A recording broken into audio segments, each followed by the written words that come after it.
Shalom, Assalamualaikum warahmatullahi wabarakatuh. Om Swastiastu, Namo Buddhaya, Salam Kebajikan. Perkenalkan, nama saya Angelita Indialiani Ambuliling, NIM 2214201020, kelas A1 semester 2, mahasiswa Universitas Pembangunan Indonesia Manado, Fakultas Ilmu Keperawatan. Tujuan saya membuat video ini adalah untuk memenuhi ujian akhir semester dari mata kuliah Pancasila dengan dosen pengampu yang saya sebut dengan hormat, Enci Widya Aprilia Mandey, SH, SSMH. Pancasila merupakan 5 dasar yang berisi pedoman atau aturan tentang tingkah laku yang penting dan baik. Suatu bangsa tidak akan dapat berdiri dengan kokoh tanpa dasar yang kuat dan tidak dapat mengetahui dengan jelas kemana arah tujuan yang akan dicapai tanpa pandangan hidup. Peran dan fungsi Pancasila pada era sekarang masih relevan karena Pancasila masih mencakup aspek-aspek dasar. Soekarno sebagai tokoh sentral pada kelahiran Pancasila 1 Juni 1945 mengatakan bahwa dirinya bukan pencipta tetapi penggali. Pernyataan itu menunjukkan bahwa berbagai nilai yang terkandung di dalam Pancasila bukan ciptaan Soekarno tetapi sebenarnya telah hidup dan dihidupi oleh masyarakat Indonesia.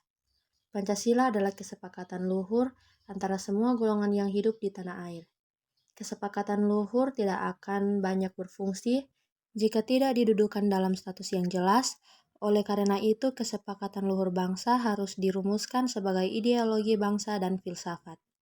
Pancasila dalam perspektif sejarah perjuangan bangsa Indonesia merupakan cara pandang untuk menilai peristiwa yang melatar belakangi terbentuknya NKRI dan dasar negara Indonesia yaitu Pancasila.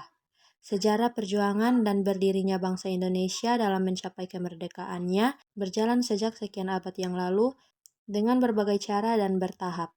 Dengan itu, sejarah perjuangan bangsa Indonesia mempunyai hubungannya dengan sejarah lahirnya Pancasila. Yang pertama, sumber historis pendidikan Pancasila. Implikasinya, pengayaan materi perkuliahan Pancasila melalui pendekatan historis adalah amat penting dan tidak boleh dianggap remeh guna mewujudkan kejayaan bangsa di kemudian hari. Yang kedua, sumber sosiologis pendidikan Pancasila. Sosiologi dipahami sebagai ilmu tentang kehidupan antar manusia. Yang ketiga, sumber yuridis pendidikan Pancasila. Yuridis atau hukum menerapkan salah satu pendekatan utama dalam pengembangan atau pengayaan materi mata kuliah pendidikan Pancasila. Yang keempat, sumber politik pendidikan Pancasila. Salah satu sumber pengayaan materi pendidikan Pancasila adalah berasal dari fenomena kehidupan politik bangsa Indonesia. Pancasila dalam tataran tertentu merupakan ideologi politik, yaitu mengandung nilai-nilai yang menjadi kaidah yang tersusun rapi. Pancasila merupakan alat untuk keamanan dan kemakmuran bagi seluruh rakyat Indonesia. Pancasila sebagai ideologi negara yang adalah nilai-nilai yang terkandung di dalam Pancasila menjadi cita-cita normatif di dalam penyelenggara negara. Besarnya arti penting Pancasila sebagai pondasi negara memberikan makna yang sangat mendalam bagi seluruh rakyat Indonesia. Pancasila dikatakan sebagai sistem filsafat karena Pancasila mengandung pemikiran pendiri negara yang dituangkan dalam suatu sistem yang merupakan cerminan dari nilai-nilai Pancasila. Pancasila merupakan satu kesatuan dari sila-silanya yang harus menjadi sumber nilai, kerangka berpikir, serta asas moralitas bagi pembangun ilmu pengetahuan dan teknologi di Indonesia. Setelah amandemen Undang-Undang Dasar 1945, terjadi pergeseran kekuasaan Presiden dalam membentuk undang-undang. Yang diatur dalam pasal 5, berubah menjadi Presiden berhak mengajukan rancangan undang-undang dan Dewan Perwakilan Rakyat memegang kekuasaan membentuk undang-undang. Sila pertama mengandung nilai yang luhur dalam kaitannya dengan ketuhanan, keagamaan, keadilan, dan kenegaraan. Sila kedua mengandung makna mengenai penghormatan terhadap orang lain, walaupun setiap masyarakat memiliki perbedaan yang beragam. Sila ketiga, masyarakat Indonesia diharapkan dapat menempatkan persatuan, kesatuan serta kepentingan dan keselamatan bangsa dan negara di atas golongan atau pribadi.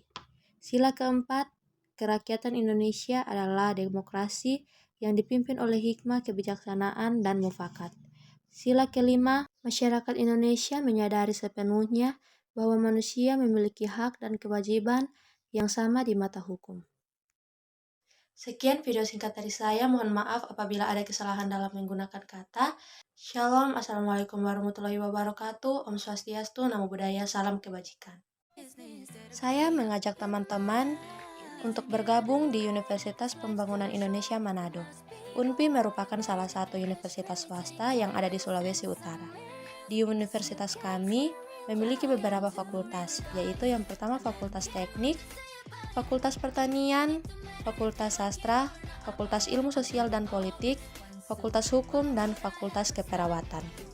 UNPI memiliki sistem dan kurikulum pembelajaran yang unggul, berkualitas, dan kompetitif. Selain itu, UNPI memiliki biaya kuliah yang terjangkau, ada juga beasiswa yang tersedia, memiliki peluang kerja di luar negeri untuk alumni, dan memiliki dosen yang profesional dan ahli di bidangnya.